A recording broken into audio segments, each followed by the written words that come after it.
To masses m1 दे रखा है 2 kg और m2 दे रखा है 5 kg are moving on a frictionless surface, ऐसी सरफेस है जिस पर फ्रिक्शन जीरो है, frictionless surface with velocity 10 metre per second and 3 metre per second respectively, where m2 is head of m1, मतलब m2 है m1 के जस्ट सामने है, आगे की तरफ। And ideal spring constant k equal to 1120 newton पर metre is attached on the back side of the m2 के पीछे में एक स्प्रिंग है जिसका स्प्रिंग कांस्टेंट कितना दे रखा है 1120 न्यूटन पर मीटर।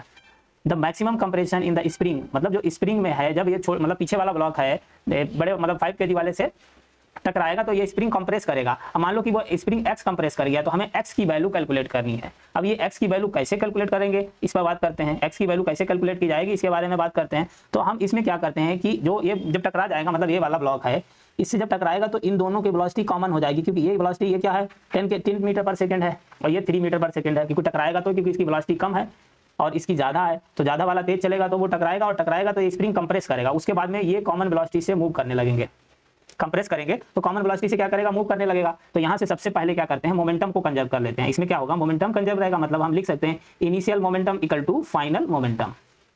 अब इनिशियल मोमेंटम क्या होगा, इसका मोमेंटम और इसका मोमेंटम, मतलब इसका मास m1 है, m1 v1 plus m2 v2 equal to final momentum क्या हो जाएगा, ये कॉमन वेलोसिटी से मूव करने लगेगा। मान लो कि कॉमन वेलोसिटी इनकी v डैश है, तो यहाँ से हम लिख सकते हैं m1 प्लस m2 और कॉमन वेलोसिटी इनकी क्या हो गई b डैश। तो b डैश की वैल्यू यहाँ से निकल के आ जाएगी मेरे पास। तो m1 का मास दे रखा है 2 kg और b1 की वेलोसिटी कितनी दे रखी है 10 metre per second, plus m2 का मास दे रखा है 5 kg और इसकी वेलोसिटी दे रखी है 3 metre per second, equal to m1 मतलब m1 प्लस m2 तो 2 प्लस 5 इंटू b डैश।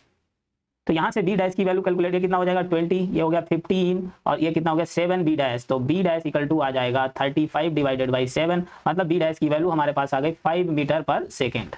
अब हमें क्या करना है, x की वैल्यू कैलकुलेट करनी है। तो अब हमें क्या लगा देना है, कंजर्वेशन ऑफ मैकेनिकल एनर्जी, कॉम, कंजर्वेशन ऑफ मैकेनिकल एनर्जी। अब मैकेनिकल एनर्जी का कंजर्वेशन क्या होता है कि initial kinetic energy plus initial potential energy equal to final kinetic energy plus final potential energy, मतलब initial total energy initial equal to total energy final. अब बात करते हैं इनिशियल काइनेटिक एनर्जी क्या होगी, m1 वाले ब्लॉक की initial kinetic energy plus m2 वाले की इनिशियल काइनेटिक एनर्जी, तो ये टोटल एनर्जी इनिशियल हो जाएगी। अब इनिशियल पोटेंशियल यहाँ पर क्या होगी, जीरो, क्योंकि अभी स्प्रिंग में कोई भी पोटेंशियल एनर्जी डेवलप नहीं हुई, क्योंकि अभी टकराया ही नहीं, ये तो टकराने की पहले की कहानी है। तो यहाँ से इसकी सिर्फ ये तो पोटेंशियल क्या हो जाएगी, जीरो इनिशियल। तो यहाँ से half m1 v1 square plus half m2 v2 square, और इनिशियल पोटेंशियल एनर्जी क्या हो गई, जीरो, अभी पहले है, मतलब बिफोर कोलिजन, अभी कोलाइड नहीं कर रहा है वो, तो जीरो होगी। फाइनल काइनेटिक एनर्जी क्या होगी, फाइनल काइनेटिक एनर्जी में कॉमन वेलोसिटी से मूव करने लगेंगे, तो फाइनल कॉमन वेलोसिटी मतलब half m1 plus m2 into b dash का स्क्वायर, प्लस अब पोटेंशियल एनर्जी क्या डेवलप होती है स्प्रिंग में, जब स्प्रिंग टकराएगा तो इसके पास के एक्स स्क्वायर की पोटेंशियल एनर्जी डेवलप हो जाएगी, तो प्लस हाफ के एक्स स्क्वायर, ये आ गई पोटेंशियल एनर्जी फाइनल। अब यहाँ से वैल्यू रख देनी है और हमें एक्स की वैल्यू कैलकुलेट कर लेनी है।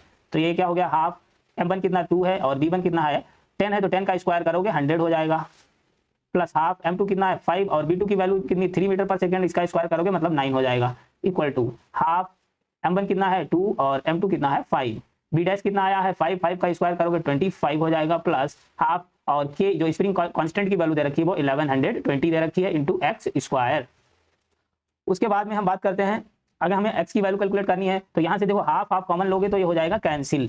अब हमारे पास कितना बचा 200 प्लस 9 इंटू 5 मतलब 45 इक्वल टू 2 प्लस 5 7 और 7 इंटू 25 कितना होता है 175 प्लस 1120 एक्स स्क्वायर।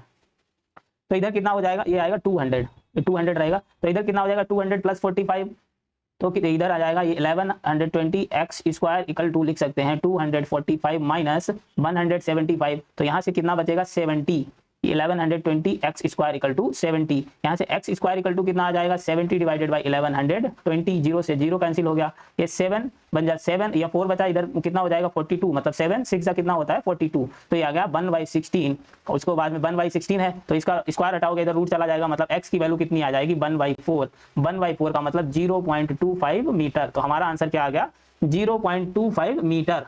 कौन सा ऑप्शन करेक्ट हो जाएगा, थर्ड ऑप्शन करेक्ट हो जाएगा। Okay, thank you for watching, please channel को सब्सक्राइब कर देना, वीडियो को लाइक कर देना।